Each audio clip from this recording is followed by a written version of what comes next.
उदर बा आब्डोमेन पाई योगाभ्यास करिबा।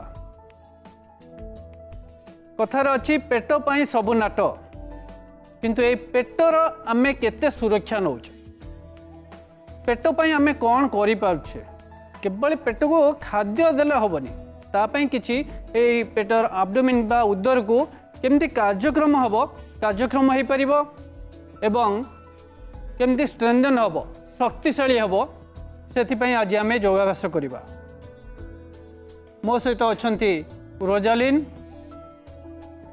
आज आमे प्रथम अभ्यास करिबा तिर्यक कटी चक्रासन।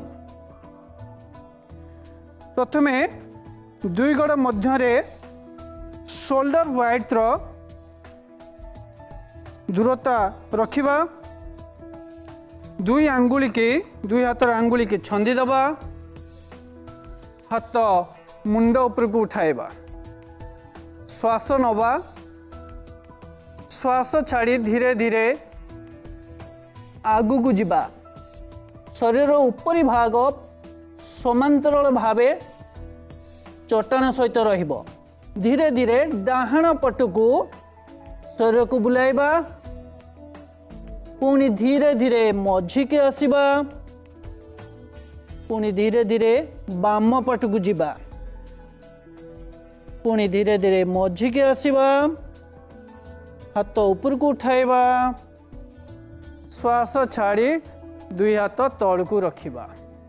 यही आसन टी थिला तिर्यक कटी चक्रासन, जहा द्वारा ये आसन प्रत्येक दिन अभ्यास करने फल आमर हैमस्ट्रिंग मांसपेशी स्ट्रेच हुए, पिठीर उपरी भाग स्ट्रेच हुए, ता सहित पेटर मांसपेशी गुड़िक शक्तिशाली होता है एवं पेटर समस्त तथा किडनी,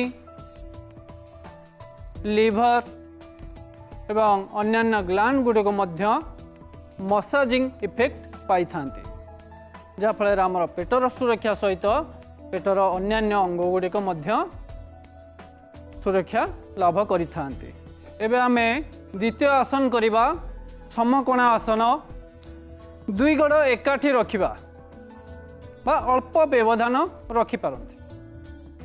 दुई हाथ ऊपर को उठाइबा, कचटी रिस्ट पाखुरो दुई हाथ को बेंड करिबा, श्वास नवा, श्वास छाड़ी धीरे धीरे आगु को जीवा।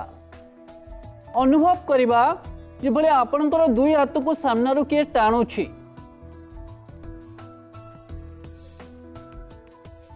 यही आसन द्वारा हैमस्ट्रिंग मांसपेशी टाणी होता है बा स्ट्रेच होता है, विस्तार होता है। पिठीर मांसपेशी गुड़िक नमनीय होता है, पेटर मांसपेशी गुड़िक शक्तिशाली होता है एवं टोनिंग बा कार्यक्रम होता है। पिठीर स्नायु गुड़ाक रक्त संचालन भल भाव होता है। धीरे धीरे एबे पुणी ऊपर को उठिबा, हाथ तल को रखिबा। एबे आमे करिबा तृतीय आसन त्रिकोण आसनर प्रकारांतर। बाम गोड़ को आगु को आनिबा,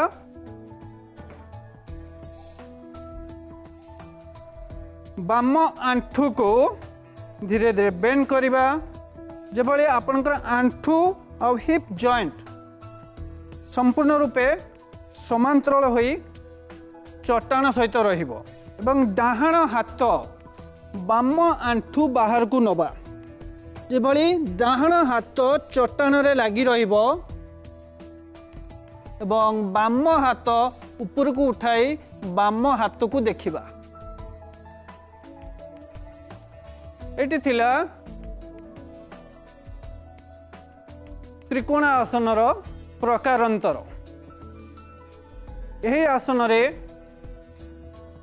दुईटी गोड़ शक्तिशाली होता है, हैमस्ट्रिंग मांसपेशी मध्य विस्तार लाभ करता है, पेटर मांसपेशी गुड़िक शक्तिशाली होता है एवं पेटरे ठीक भाव में रक्त संचालन होता है। जहाँफल पेटर अन्यान्य अंग को समस्त जमती पाचन तंत्र यकृत वृकक समस्त संचालन ठीक भावे बा सुचारू रूपे होता है। ये त्रिकोणासन प्रकारांतर एवं डाहाण पार्श्व करवा डाहाण गोड़ सामना को आनिबा डाहाण आंगुली सामना को रहिबो डाहाण आंठू को भांगी दबा बाम हाथ डाहाण पादर विपरीत दिशा रे रहिबो डाहाण हाथ को ऊपर को उठाइबा डाहाण हाथर आंगुली के देखिबा। एटी है त्रिकोणासन प्रकारांतर किछि समय रहिबा एवं धीरे धीरे पोस्चर टी को रिलीज करिबा। एबे आमे चतुर्थ आसन करिबा शीर्ष अंगुष्ठा योगासन।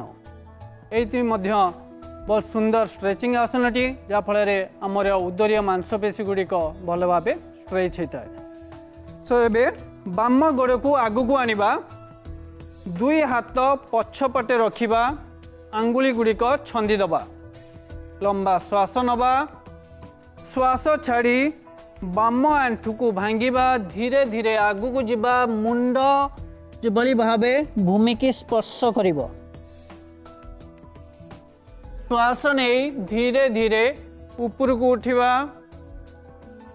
एबे पुणी डाहाण गोड़ आगु को नबा लंबा श्वास नबा श्वास छाड़ी धीरे धीरे आगु को जिबा मुंड लगेया को चेष्टा करिबा श्वास नहीं धीरे धीरे आगु को आसीबा।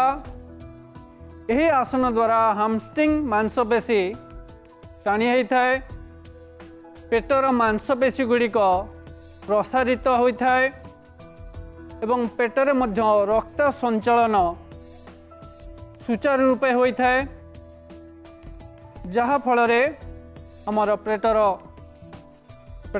शक्तिशाली पेटर मसल्स गुड़ाक शक्तिशाली होता है एवं अन्यान्य अंग गुड़िक सुचारू रूपे तांकर कार्य करिथांती।